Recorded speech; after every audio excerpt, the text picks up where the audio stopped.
We call the album All the Women I Am because of the songs in the album, and also because there's a song in the album called All the Women I Am. And it was sort of done backwards. You would have probably thought it sounds like a theme album, but it's really not. I found the 10 songs the way I always do, that's find the songs that just touch my heart, and hopefully when I sing them, it touches your heart. And so when we got through with the album, they said, what do you want to name it? And I said, wow, All the Women I Am, because I am all these women that I'm singing about in this album. I've been divorced, I've had a child, I've given advice about how to treat a lady, and I've given advice to my girlfriends about never getting hooked up with a guy like that again. Happy songs, love songs, sad songs, up-tempo, slow songs. But it's all the women I am. I've been all those women. And two, the people who are here tonight, the ladies on the panel, they're all strong women. They're working in a man's world, just like I am. And so we always have to work harder to be equals.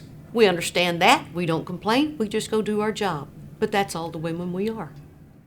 You did some co-writing on this. Somebody's Chelsea. I love. Thank you. Love. Thanks. What is your process though when you're looking for music?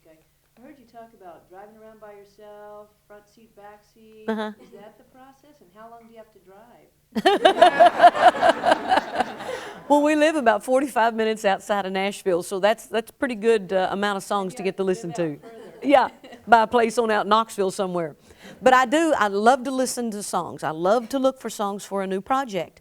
And when we had decided to shift gears and go with the new album, I had already found quite a few songs. And so the process that I go through, I let publishers and writers know that I'm looking, and they start coming in. Everybody at Valerie starts looking. I start looking. People here at Starstruck start looking. My friends, my friends know. Put the feelers out. And so when I start listening, I'm very focused on that. That's all I really want to do is listen to demos. And I'll have them as MP3s on my computer. I receive them as emails, MP3s.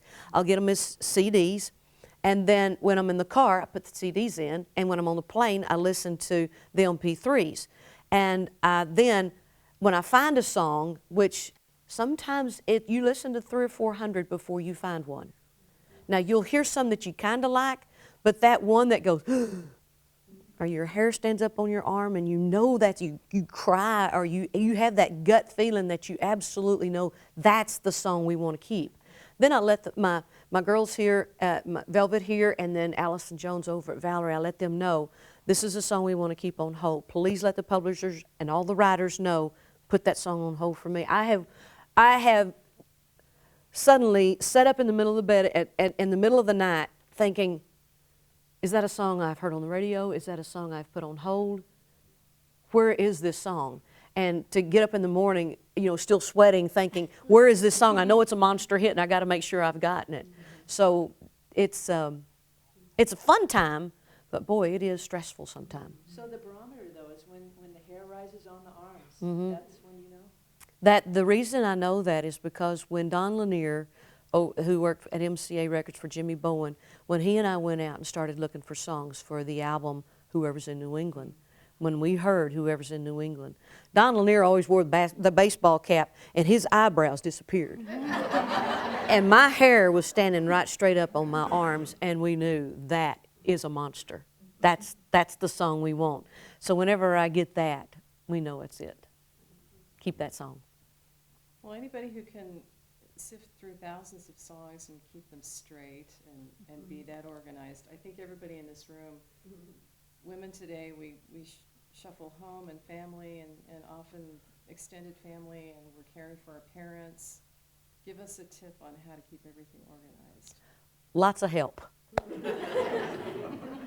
Time management, lots of help. I have a wonderful team of people I get to work with, help me at the house. Narvel's wonderful at time management, and Brandon and I were talking about this at lunch, how he can keep schedules and dates and things, what we're doing in his mind, and there we are on our iPhones trying to figure out, how he's remembering it all when we've got scheduling in front of us, and that's very important. But you got to have a great team to make sure everything is flowing smoothly and nobody is left behind.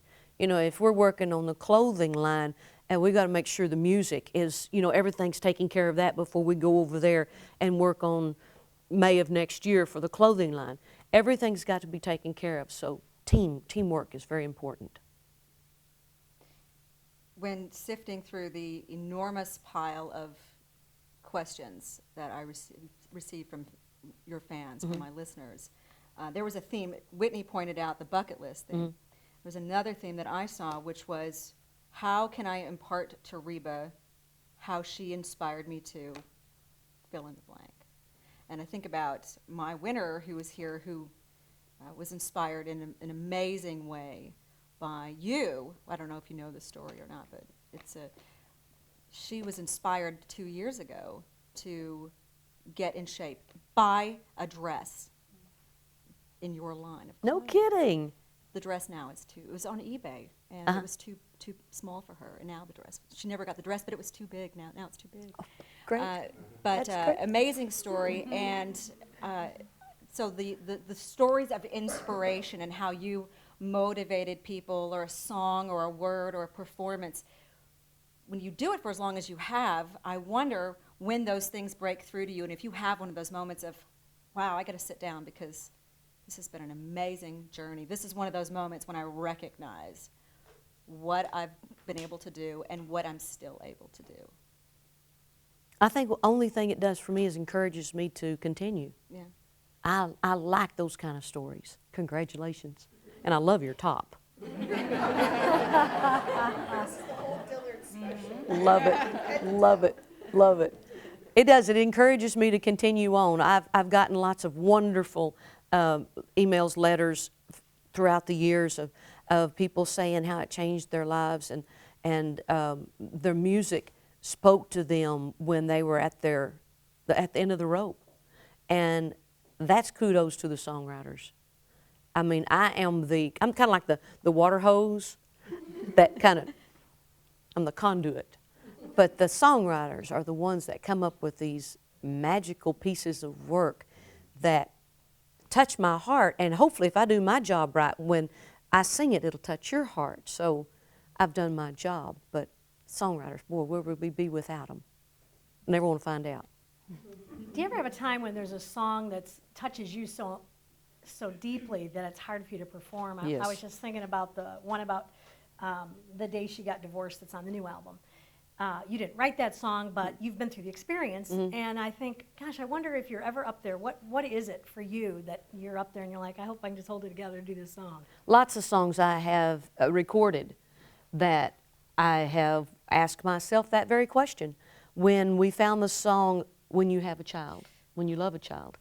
And I told Dan Huff, my producer, I said, this may take a while.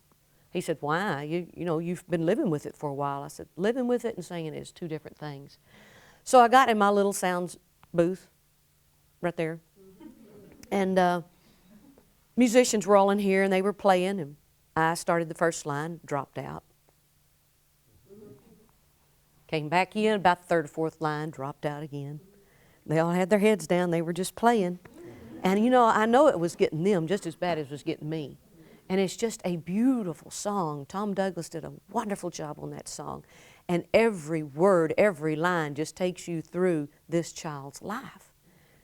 And I've been getting choked up now thinking about it, but it is. I had another song, Moving Olita, about an elderly man having to take his wife to the nursing home, and sometimes she recognized him and sometimes she didn't. Singing that on stage, I mean, it's you talk about making the room go quiet. At the end of it, it's kind of like.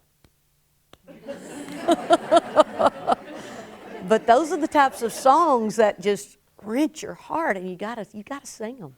I'm going to switch gears totally before we have to break out the Kleenex box. Okay. With all of the things that you do, you've got the clothing, you've got the TV, you know, the Broadway, the singing. Perhaps you've noticed the singing, the touring. I know you will never give up music. I know that it can't, because we won't let you. Thanks. Thanks. Outside of the music, what is your favorite other medium? Is it the fashion? Is it the Broadway? Is it the TV? Because I'd imagine TV could be kind of tedious. You sit and you do it. I mean, Broadway, it's like a show. You're there, you're doing it. So. Thank goodness they're all different. Yeah. But the good part about it is they're entertaining to me. And when it's entertaining to me, I can share it with y'all. Now, I do love television. the difference in television and Broadway is that Broadway has got music and acting, and you're up there, but you're doing the same thing every night. 8 shows a week, and I did it for 6 months. Television, on the other hand, you're up there performing with this same group of people, and it's a lot of fun because they're funny and they entertain me on and off stage. But it's a different script, different story every week. So the challenge is to deliver those lines each week and to try to master that muscle up here that I'm still working on. But on Broadway, you could deliver a line differently each performance. And each performance, you fall in love with a different song. But on television, it's all you can do to not laugh when Melissa Peterman delivers a line. And you're supposed to be staring at her because you're mad at her. That's hard. But being on stage, singing my music, is putting all this together because I am by myself up on stage with the band, but I'm kind of up front. And I am all the people I'm singing about. Henceforth, all the women I am. I'm singing about all those women in the song. So I love getting to do what I've been doing for so many years. So I have all of y'all up here and y'all to thank for that. So thanks very much. Some listeners called in with questions, and I've got some of the listener questions. Okay. Karen wanted to know if you missed doing the TV show. Oh, yes, I do. We had so many more stories to tell. So many more stories to tell. We did it for 5.5 years. Well, 5.5 seasons, almost 6 years, and it was just getting on a good roll. We were having so much fun, and I still watch the shows, and I'm laughing.